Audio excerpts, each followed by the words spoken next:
Hello guys, paalis kami, on the way kami papuntang Fredricksons Bay kasi po ang init sa amin ngayon at nag-crave ako ng pampalamig at saka Pinoy foods. Titingnan ko kung ano yung mga binibenta nila doon.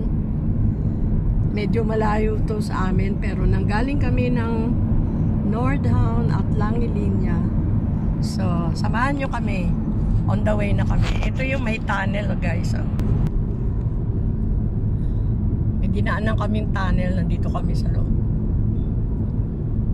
Maiksi lang siya guys. So see you later.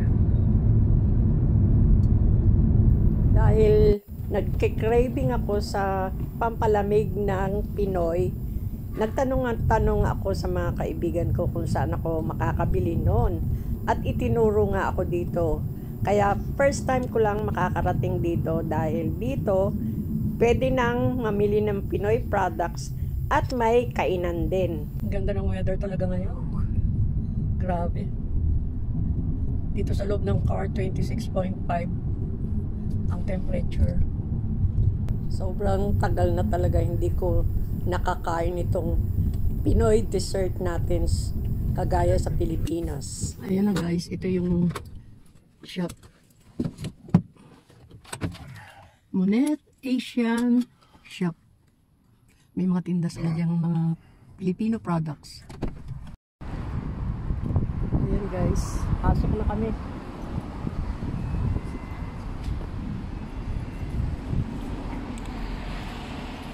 Mute ko kasi mayroong music background guys para hindi ma-CPR. Ayan o, may mga cake sila. Tapos, dito naman, yan ang parang restaurant nila. Ayan guys o. Ang ganda, ang cute.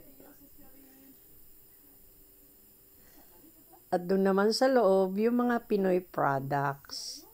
May mga kakanin din, ganon. Hindi nagtagal, talagang nag-order agad kami. Kasi yan ang gusto ko. Halo-halo. At si Mr. naman ay apritadang baka na medyo spicy. Ang price ng halo-halo ay 70 Danish kroner.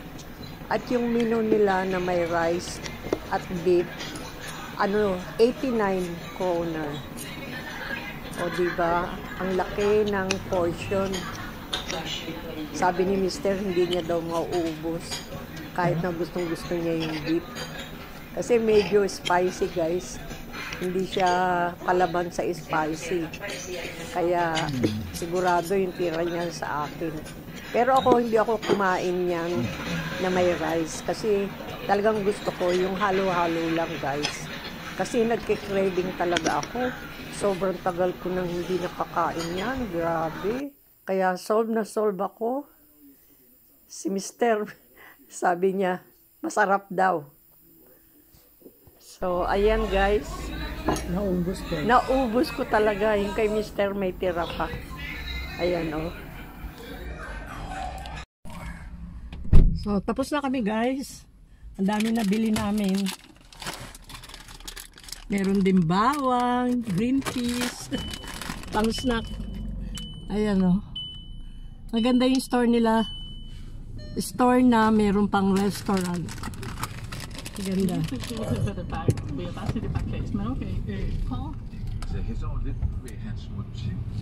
So, paalis na kami dito guys. Lakwat ka kami sa ibang lugar.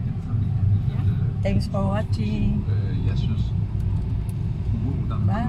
Som jeg ikke tror, jeg forbinder. Jeg synes